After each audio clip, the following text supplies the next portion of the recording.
I don't know how you could give house room to the thought, let alone speak it. We're speaking of Betty Turpin, not Caesar's wife. Betty Turpin is an honest woman. Ah, but not above suspicion. Well, if an honest person isn't above suspicion, then who the heck is? Look, honest for 99% of the time. But as she herself remarked at the time of Elsie Tanner's fracas, nobody is totally above temptation. I know, but... Didn't she say that? Well, yes. She didn't say with the sole exception of herself.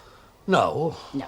Now, look, that necklace was a very pretty one and a very valuable one. And nobody was to blame for myself for leaving it lying about where anyone could pick it up. But Betty Turpin was on the premises.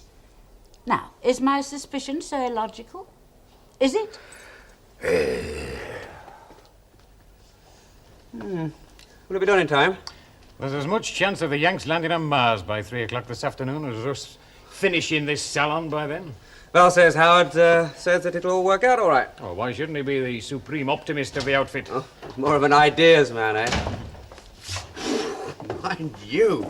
I don't mind admitting I go for some of his ideas. Put a bit of mustard on that, darling. I'll have you for dinner. Oh, do you know the wind keeps blowing through the holes in my tie? Can you read me sign all right? Turn round. Again. And you know, I always used to make the tea during the commercials. Right, kid, come on, let's launch ourselves onto a star-cold world. Now I know what McLuhan meant. Who? The medium is the message. Oh, yeah. You didn't seriously expect her to come, did you? I didn't accuse Mrs. Turpin. Oh, no. No, not in so many words. No, you just dropped a gentle hint that she was in a photo finish with Hilda Baker for the position of #1 suspect. If she has any sense at all, she knows that herself. They are the two obvious culprits. Now, there are dozens of people swarming all over the place. Who? Customers in and out. After all, it is a pub. Look, how many of them have access to our living quarters? What's Milado doing? Putting the PowerPoints in. But not there, Len. Just a minute. You said there. What's the point of having a power plug there? Because it's on the plan. Where's the plan? What's up? Where's your plan? Come here. Look. There. See? We changed that. Do you remember, Ray? We changed that. Well, isn't it the plug for the hand drives, for the blow waving? But they can't come round here all the time. Look, that's where the power points have to go. Well, tell him to change it then.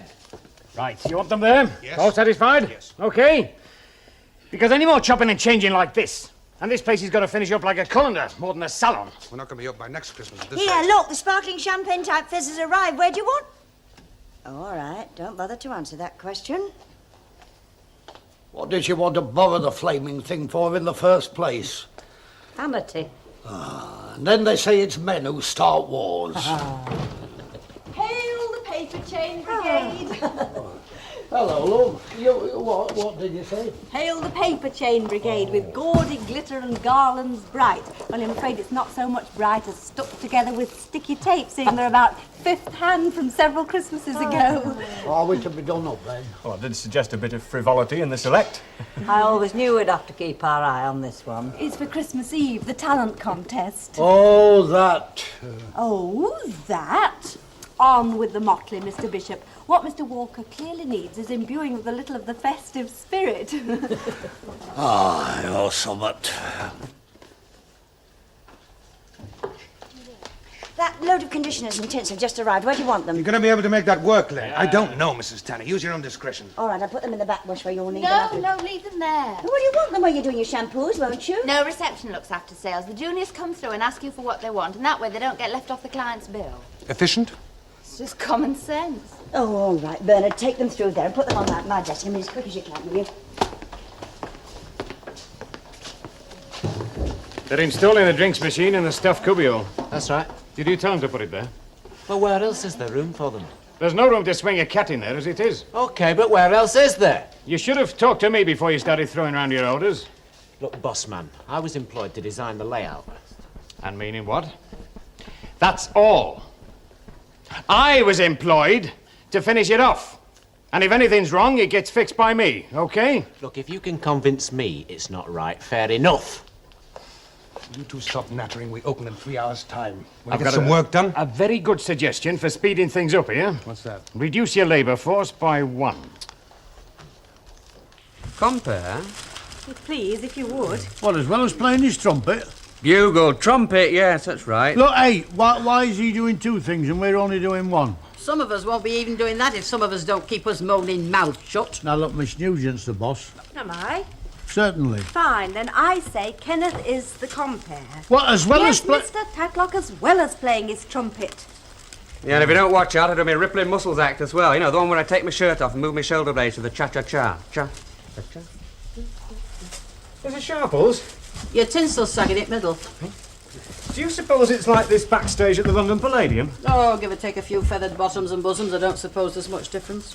When it comes to standing up making exhibitions of themselves, folk are much the same all the world over. How's that, Mrs. S? Well, they're none of them over fond of hiding their little lights under bushels. How true. You mean you're not going to take part in the concert? Who, me? Well, if I'm not, who do you think's going to be top at bill? Dad, you keep your mouth shut. Cynthia doesn't speak, that's the whole point. Nothing. Not a dicky bird. Just stand there like a big lump of lard. You are a lump of lard, aren't you? Now shut up and let's try it again. You see, the trouble with her is she's mad for fellas.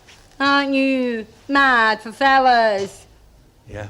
You're not supposed to say yes. Well, you asked me a question, I'm going to answer you, haven't I? No, you rotten well haven't. Yeah, ma'am thumps me if I don't answer her. And I'll thump you if you do. Can't win, can you? And that'll have to go. What? You tash. Never. Oh, it's only like a moppet scrubbing brush any road. Listen, a moustache gives a man character and distinction in his well, it makes him more attractive. Go and get the razor. No. Look, you can't play rotten Cynthia with a rotten tash, can you? So there's only one answer, isn't there, Cynthia? I've got another answer. Have you? Mm-hmm. I'll keep me rotten tash, and you get another rotten Cynthia. I've been told to offer my services in whatever capacity you deem most beneficial. Oh, splendid. And what is your particular forte, Mr. Turpin? MC. No, I meant talent-wise, as we impresarios say. Well, I can't sing and I can't dance. I could once do a very good disappearing trick with a magic egg until I lost the damn thing.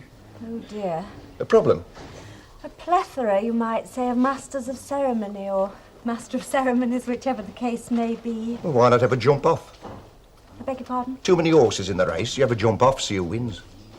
An audition. Ah, an audition, as you impresarios would say. What will you wear this afternoon, Mrs. Walker?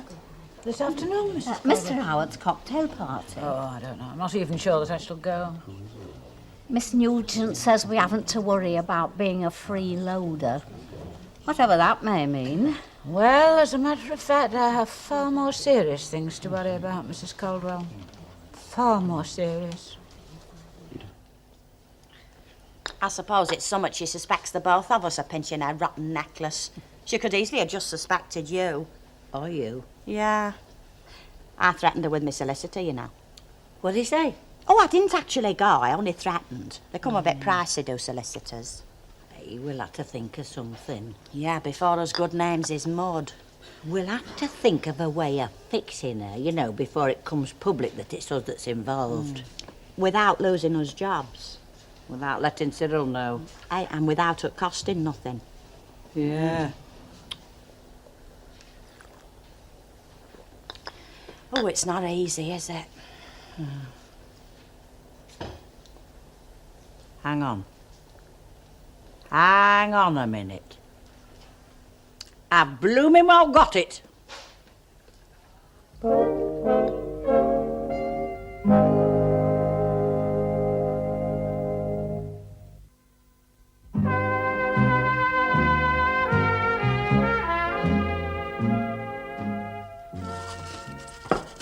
So can somebody sweep this floor? It's a damn disgrace. Bernard! Oh, these glasses are filthy. They'll all want washing. I found one with a flipping That chair's jammed again. Will you come and fix it? Oh, leave that, Elsie. That can wait. Give Sandra help. Look, I'm employed here as a manageress, not a receptionist. Today we all muck in, Mrs. Tanner. You reckon you'll ever make any lolly in this madhouse? Oh, they'll get sorted out. Listen, can I have you all, please? Don't mess about, Sandra. Well, just put the Don't phone somewhere. Don't stand there arguing. They're ordered. They'll arrive tomorrow. Can I have a bit of quiet, please? I just want a word with you before the others start arriving. Okay, no speeches. I just want to say that if this place goes well for me, it'll go well for you, all right? Now, not sweated labor. You're not on union minimum rates. Now, the bywords are courtesy, efficiency, and a high standard of work. Now, word of mouth can make or break a place like this. And what I want them saying over their garden hedges and down at the laundrette is that this salon has got quality. Now, by this, I don't mean just high prices and hairstyles that look like candy floss and last about as long. I mean, we're friendly, we offer a high degree of service by people who know their job and what's more, care about it. All right? Well, I said I wasn't going to make a speech and I've made one. Boss's privilege. I don't make many and I won't make any more. As long as things go right. If they go wrong, you'll hear from me, all right? I think it's safe to say that we all understand, Mr. Howard. Thank you, Mrs. Tanner. Now, what about some champagne? Aren't you waiting for the guests? Today, the staff are all important. Yeah. Tomorrow, the guests are to be important. And furthermore, certain persons... That's us. will most definitely take legal action unless certain persons... That's you. categorically, formally and completely withdraw all charges and allegations... Completely unsubstanced allegations.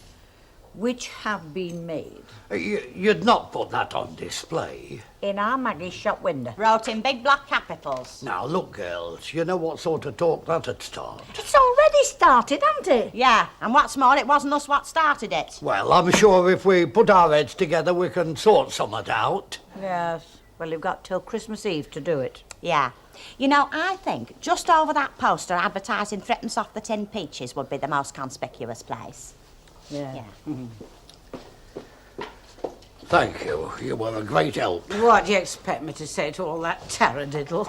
Is that what you think it is? Beneath my notice to treat such absurd charges as anything else. Well, let's hope the judge takes the same view.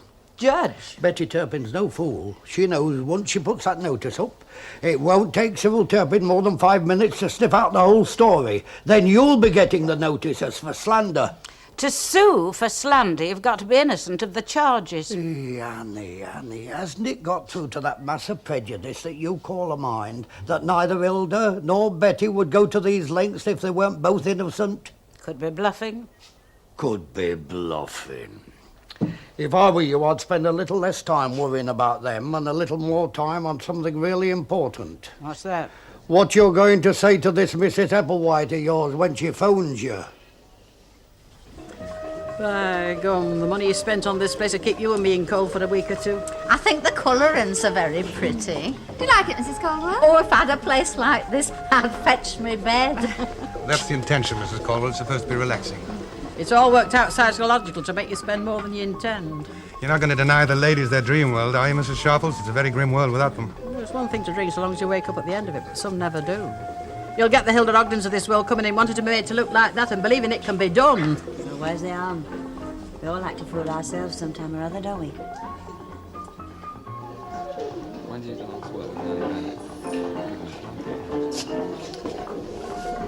How do you think he's looking? Oh, pretty fair. It'll pick up a bit when the painters have done. Very good layout. You think so? But I think that drinks machine should have gone somewhere else. Yeah, and I tell you where, only my man brought me up too much, the little gentleman. See you.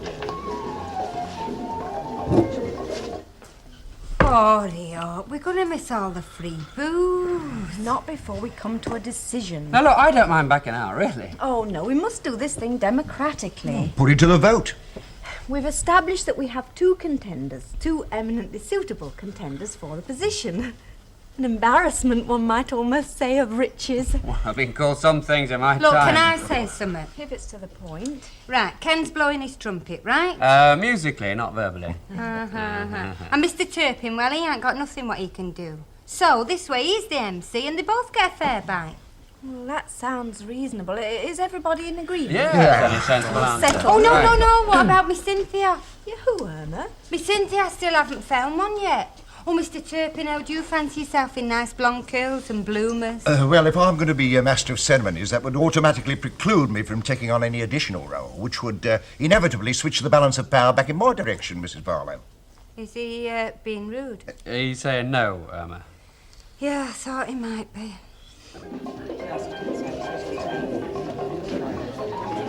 Hello, Mrs. Colwell. Are you enjoying yourself? When does it finish? Oh, any time. When you want to go, they'll all start drifting off. Why, are you ready to go now? Oh, no, I don't want to go. It's warm here and pretty and all smelling the scent and all the people laughing and that. Ah, well, that's what parties are all about, isn't it, Joe? It's going home on your own. Oh, I know I've got Bobby, and I do love Bobby, Mrs. Tanner. Sort of Cinderella feeling. I know, we all get it. Do you? Oh, yes. See, I haven't even got a Bobby to go home to. All I've got is him and he... Excuse me, Mrs. Colwell.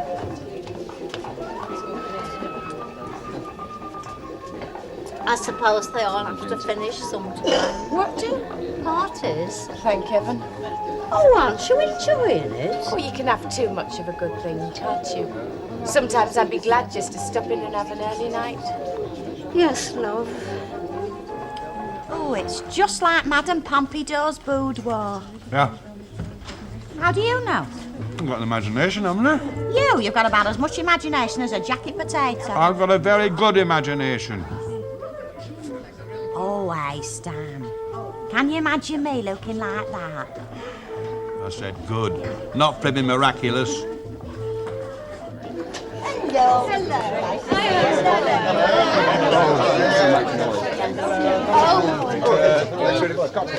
Hello. Professional obligations, love. It's the turning point in my career, the watershed of my life. To be or not to be. What? How many drinks have you had? None yet. Hi, sweetie. I'll do you a swap. Sounds interesting. Go on. A champagne for a chat, OK? You're on. What decision, sex maniac? Ask Miss Nugent. She another one? Another what? Of your women. She's just filling out the application form, actually. Are you enjoying yourself, Mrs. Ogden? Oh, delightful, Mrs. Turpin. See, Mr. Howard certainly knows how to make you feel at home, doesn't he? Yeah, well, some people do have that gift. Suit you, does it? Oh, it's a very practical layout. Remind me to send you a Christmas card, sweetheart. You already have done, Chuck. I'll send you another. Then, that till stuck again. Will you come and see to it, please? Quick. Oh, hey, you want to be careful about that, you know. You never know what class of person you've got about, do you, Mrs. Turpin? No, you don't, Mrs. Ogden. You can't trust anybody these days, can you? Not even your best friends.